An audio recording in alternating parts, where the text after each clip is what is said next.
Halloween, sebuah perayaan misterius yang dipenuhi dengan rahasia dan kegelapan, telah menjadi fenomena global yang merayakan kesenjangan antara dunia manusia dan dunia supranatural. Halloween sejak zaman kuno telah menjadi perayaan yang dirayakan pada tanggal 31 Oktober. Ini dipilih sebagai hari perayaan karena menandai akhir musim panen dan awal musim dingin yang keras. Di Indonesia pada dasarnya tidak menganggap Halloween sebagai hari besar. Bahkan dengan berbagai tahayul dan sejarah kelam yang melingkupinya, Indonesia menolak perayaan tradisional tersebut dan mencapnya sebagai salah satu hari pemujaan setan. Namun, dalam beberapa tahun terakhir, beberapa titik di Indonesia nampak menggunakan tema Halloween sebagai keseruan liburan menjelang akhir tahun. Apa itu Halloween? Mengapa Halloween amat erat dengan konsep mistis? Dan kenapa harus labu dan permen? Ternyata, berbagai aspek perayaan Halloween pun memiliki sejarahnya sendiri. Dan sahabat, inilah fakta-fakta mengerikan dan menyenangkan tentang Halloween.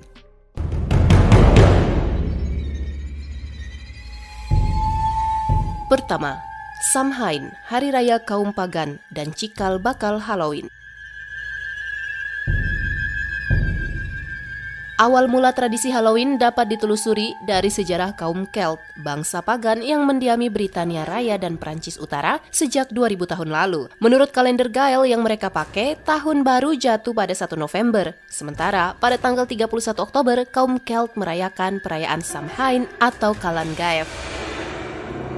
Samhain yang berarti akhir musim panas, menandakan akhir kehangatan musim panen dan awal dinginnya musim salju, yang juga dianggap sebagai musim kegelapan dan kematian. Oleh karena itu, Halloween memiliki perpaduan warna orange yang menggambarkan musim panen dan hitam yang melambangkan kematian.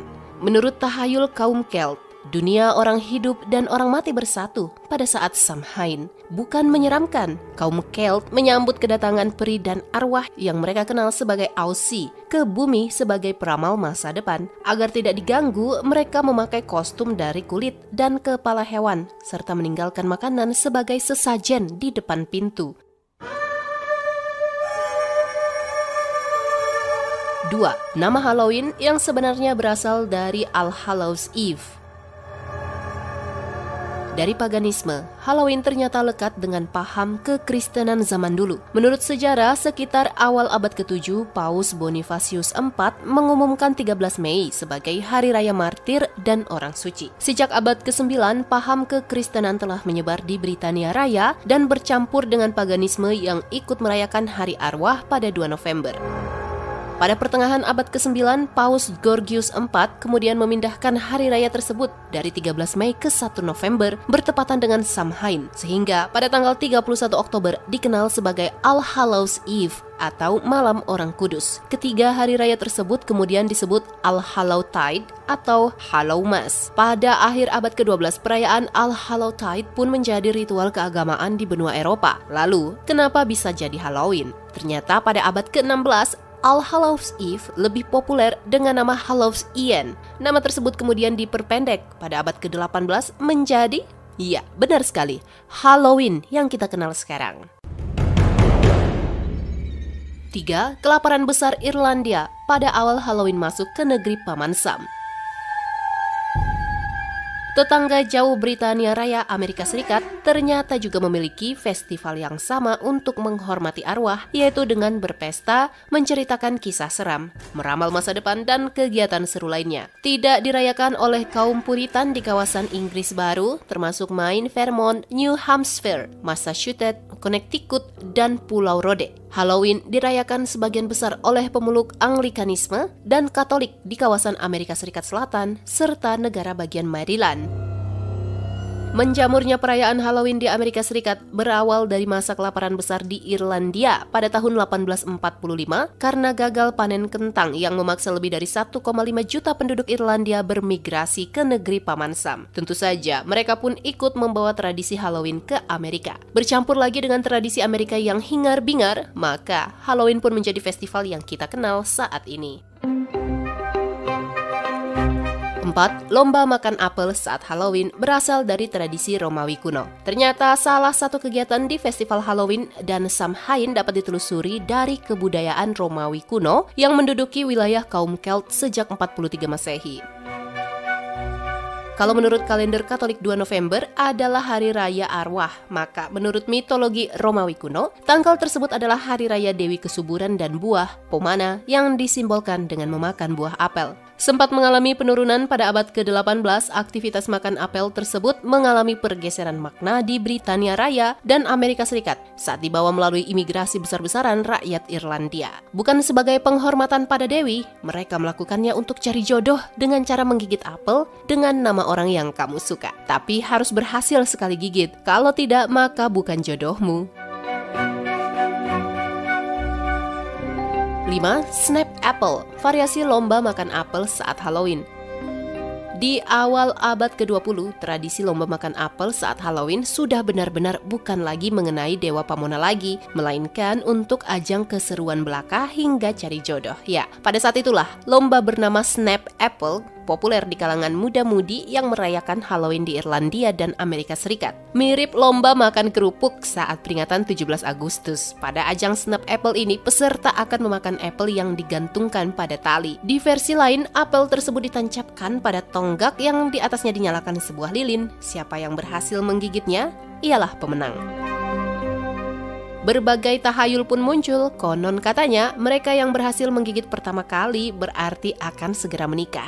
Kemudian, para wanita biasanya akan membuang kulit apel, berharap kulitnya akan membentuk inisial nama jodoh. Lalu, jika bekas gigitan apel tersebut diletakkan di bawah bantal, jodohmu akan muncul dalam mimpi. Gimana nih sahabat, mau coba? 6. Abad ke-20, Halloween tidak lagi mengenai hal mistis. Sebenarnya, sejak abad ke-19, Halloween telah mengalami pergeseran makna dari berbau mistis dan keagamaan menjadi tradisi yang berfokus pada kebersamaan dan keluarga. Namun pada pertengahan abad ke-20, Amerika Serikat menghimbau agar masyarakatnya merayakan Halloween dengan aman bersama keluarga. Dan pada tahun 1950-an, Amerika Serikat berhasil benar-benar membasmi hal-hal mistis dan kerusuhan yang terjadi akibat Halloween. Sejak angka populasi meroket di kala itu, Halloween jadi lebih identik dengan anak-anak yang merayakannya di sekolah dan rumah. 7. Tradisi trick or treat dan soul cake saat Halloween. Tradisi meminta permen atau melakukan tipuan trick or treat pada awalnya dikenal sebagai souling, sesuai namanya.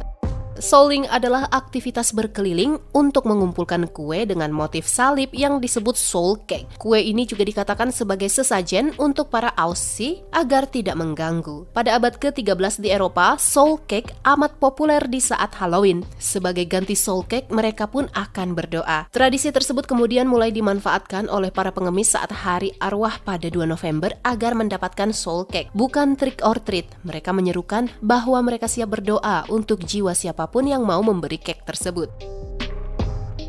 Nah, pada tahun 1911, praktek menyamar sebagai hantu untuk meminta permen di Amerika Serikat tercatat pertama kali. Namun, frasa trick or treat saat Halloween baru naik daun pada tahun 1950-an, saat dunia hiburan marak menyuarakan kegiatan minta permen atau dikerjai sebagai trick or treat. Meskipun sejatinya kegiatan trick or treat ini berasal dari Britania Raya, nyatanya mereka yang merayakan Halloween di sana tidak memakai frasa trick or treat. Bahkan di Irlandia, frasa Help the Halloween Party lebih populer dari trick or treat sampai dengan pada tahun 2000 lalu. Dan kemudian bagaimana frasa tersebut bisa masuk ke Britania Raya? Tentu saja lewat berbagai program hiburan Amerika Serikat, terutama film fiksi ilmiahnya E.T. pada tahun 1982 karya Steven Spielberg.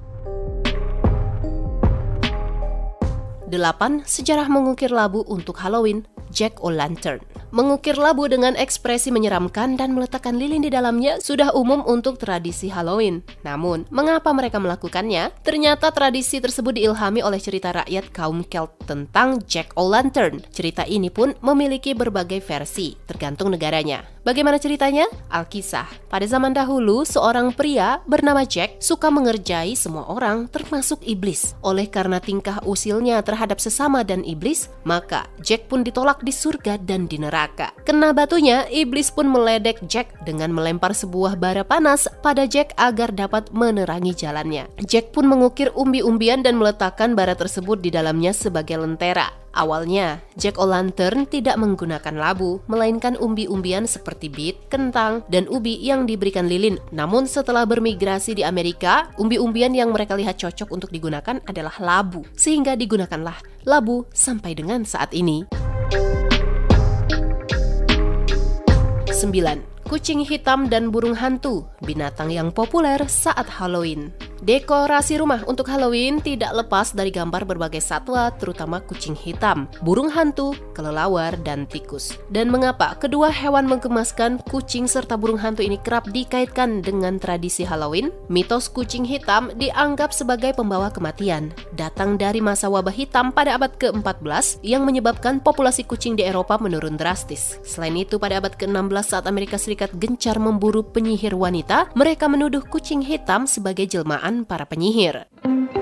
Bagaimana dengan burung hantu? Ya, menurut mitos Eropa di abad pertengahan, burung hantu kerap dikaitkan dengan kematian. Konon katanya, mendengar cuitan burung hantu saja, artinya kematian sudah dekat. Selain itu, sebagai hewan yang aktif di malam hari, burung hantu kerap dikaitkan dengan aktivitas okultisme yang dilakukan para penyihir. Sama seperti kucing hitam, mereka pun dituduh jelmaan penyihir. Setelah membunuh kucing, ternyata wabah hitam disebabkan oleh menyebarnya virus oleh tikus. Oleh karena itu, selain kenajisan, tikus kerap dikaitkan dengan konsep kematian.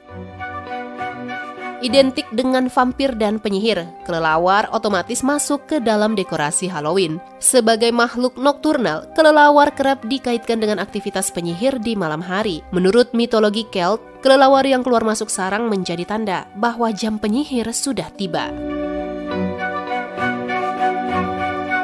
10. Harry Houdini wafat pada Halloween. Pesulap terkenal asal Amerika Serikat kelahiran Hungaria, Harry Houdini terkenal karena aksi sulap dan magicnya saat meloloskan diri dari berbagai perangkap maut yang membuat kita terpana. Namun, bulan Oktober 1926 adalah saat-saat terakhirnya sebagai pesulap kondang selama lebih dari 30 tahun. Konon katanya, Houdini yang saat itu berusia 52 tahun telah menderita apendistis setelah menerima tantangan seorang pemuda yang menghantam perutnya. Namun, ia tetap bersikukuh untuk melakukan aksi berbahaya. Kemudian pada tanggal 31 Oktober 1926, tepat pada hari Halloween, Houdini meregang nyawa setelah menderita peritonitis dan apendistis.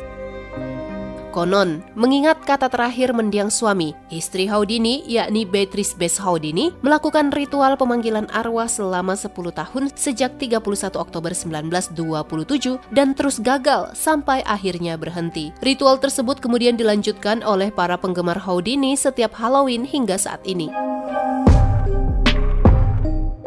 Sahabat, mungkin di Indonesia akan aneh bila kamu berjalan keliling komplek perumahan dengan samaran sambil meminta permen. Namun beberapa tahun terakhir, perayaan Halloween sebagai musim liburan menjelang akhir tahun dapat kamu temui di berbagai pusat perbelanjaan dan mal terkenal. Jadi, kamu dapat tetap menikmati perayaan Halloween di Indonesia.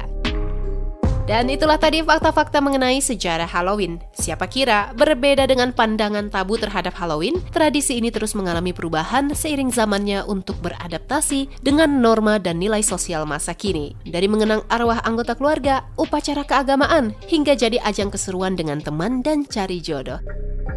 Bagaimana dengan kamu? Apakah tahun ini kamu merayakan Halloween? Tulis komentarmu di bawah ya. Sekian dulu video kita kali ini, sahabat. Saya akan menantikanmu pada video mendatang. Bye-bye.